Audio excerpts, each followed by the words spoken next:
Hello Internet! Aujourd'hui, on va voir... Hop. On avait dit que c'était moi qui présentais le jeu aujourd'hui.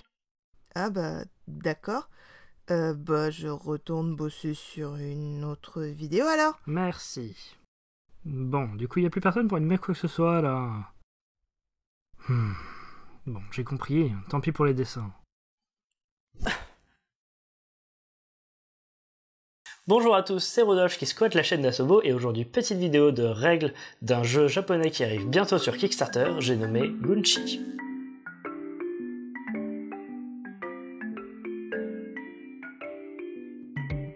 Gunchi est un jeu de stratégie et de programmation créé par Satoshi Kadaimon pour 2 joueurs à partir de 14 ans, peut-être même plus jeunes, proposant des parties de 45 minutes environ, mais cela peut monter plus haut selon les joueurs. Dans Gunchi, vous incarnez donc un stratège en charge du mouvement des troupes dans une guerre sans merci contre le territoire voisin. Vous gagnez la partie soit en tuant le shogun adverse, soit en envahissant le territoire ennemi avec 3 de vos unités. Le jeu se divise en 2 parties, une phase de formation où les joueurs choisissent leurs unités de départ et leur positionnement, et une phase de bataille où ils activent leurs différentes unités pour défaire l'adversaire. Au début de la phase de formation, les joueurs commencent avec 18 points d'énergie. En commençant par le premier joueur, ils vont tour à tour acheter une unité ou une barricade et la placer sur leur territoire. Les barricades coûtent 1 point d'énergie et les unités coûtent 2 points d'énergie pour l'infanterie, 3 points pour les archers et 4 points pour les cavaliers.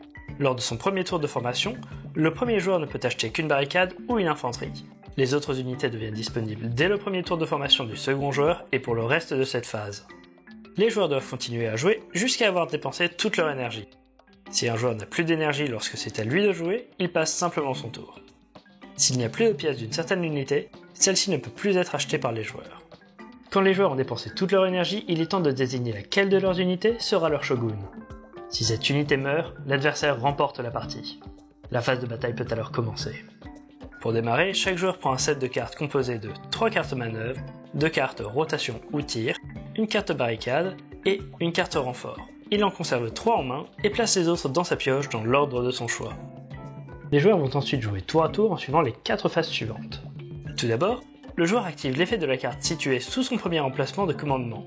Une fois fait, la carte en question est placée dans la défausse du joueur, puis les cartes à droite du premier commandement sont décalées d'un cran vers la gauche.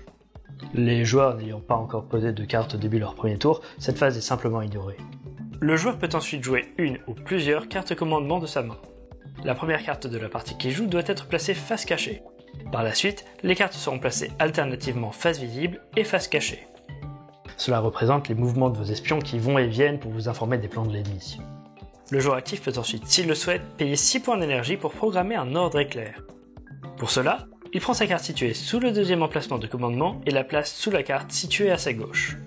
Lors de son prochain tour, le joueur devra activer dans leur ordre original les 2 cartes situées sous le premier emplacement avant de passer à sa phase de commandement. À la fin de son tour, le joueur pioche des cartes jusqu'à en avoir 3 en main. Si sa pioche est vide, il remélange sa défausse pour constituer une nouvelle pioche. Il gagne ensuite autant de points d'énergie qu'il a de cartes programmées. C'est ensuite au tour de son adversaire. La partie continue ainsi jusqu'à ce que l'une des conditions de fin de jeu soit remplie. Mais quelles sont les cartes qu'on peut jouer? J'y viens. Comme expliqué plus tôt, le deck d'un joueur est composé de 7 cartes de 4 types différents. Nous avons tout d'abord la carte manœuvre. Celle-ci permet d'effectuer un déplacement d'unité.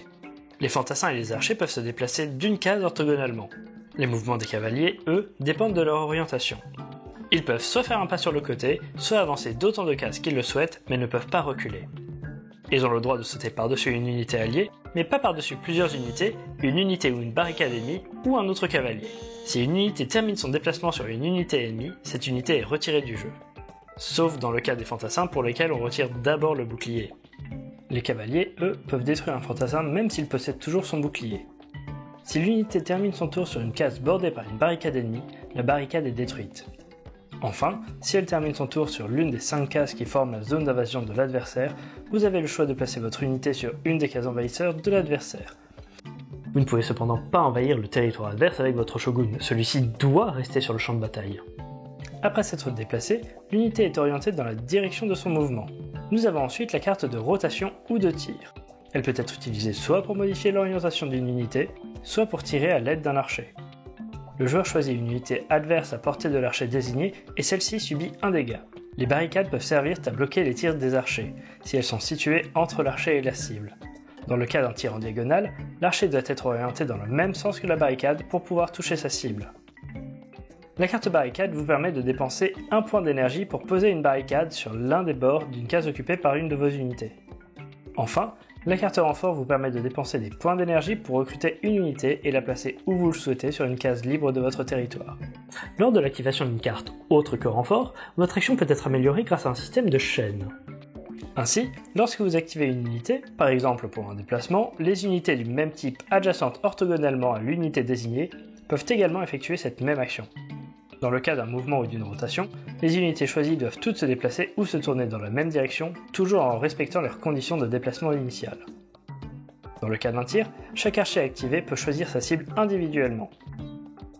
Lorsque l'un des joueurs perd son shogun ou se fait envahir pour la troisième fois, son adversaire est déclaré vainqueur.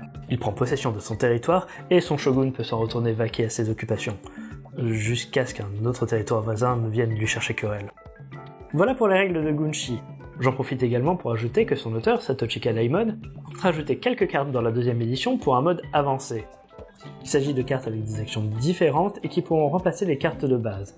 À l'heure où j'écris cette vidéo, elles n'ont pas encore été révélées, mais je suis sûr qu'elles permettront de renouveler le jeu pour longtemps. J'espère que cette vidéo vous a plu, et si vous êtes intéressé par le fait de découvrir d'autres jeux, non pas sur le thème du Japon, mais édités au Japon, n'hésitez pas à nous le faire savoir dans les commentaires. D'ici là, bon jeu!